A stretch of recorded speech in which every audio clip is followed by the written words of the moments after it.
como que vostede ven aquí un pouco a representar dese traballo colectivo son fundamentais para o que o noso grupo, o Grupo de Marea, tamén quere construir en Galiza e que ademais sexa extensible non solamente a Galiza, sino que sexa un pouco extensible a calquer persoa que teña que ter un tipo de atención concreta por parte dos servizos públicos e que, dende logo, a min me parece que desafortunadamente polos datos que vostede amosou, que tendo persoas como vostede, como seguramente o equipo humano que hai detrás, pois que teñamos os datos tan negativos, efectivamente,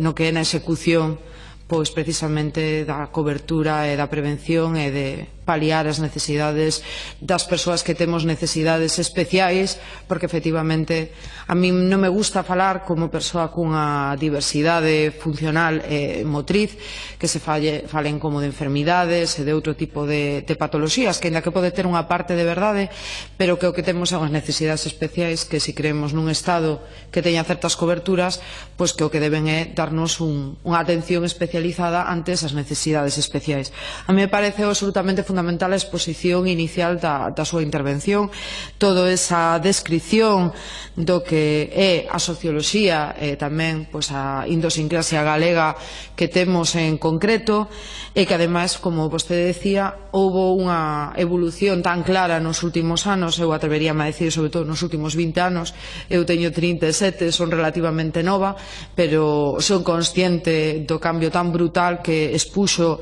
de maneira, para min, brillante sobre non solamente o que é a taxa de envellecemento, os problemas demográficos de Galicia, os problemas do territorio, que esos son coñecidos. Me gustou moito o que vostede expuxo sobre a crise da familia tradicional, porque é un feito, unha realidade que os propios executivos non poden obviar, e que efectivamente as novas formas de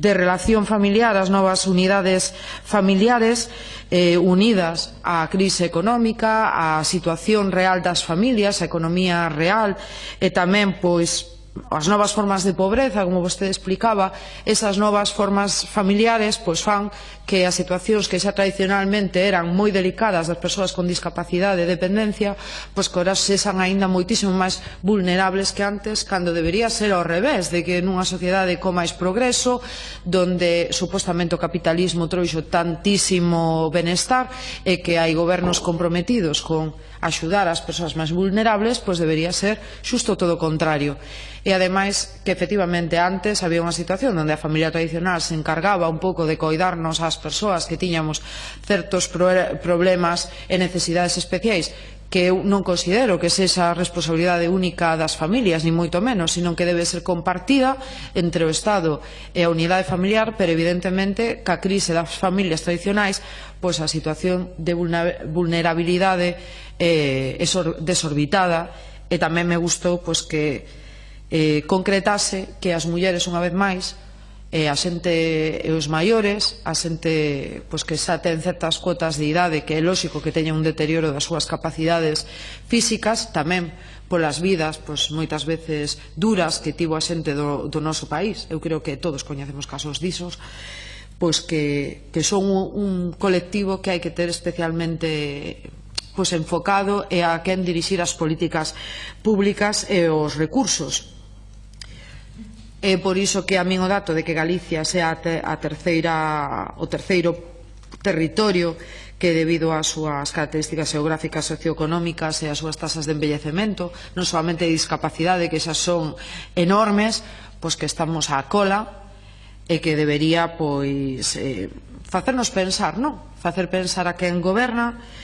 que cando se dan estes discursos triunfalistas de bonanza, de incremento do Produto Interior Bruto, todo este discurso de que estamos saindo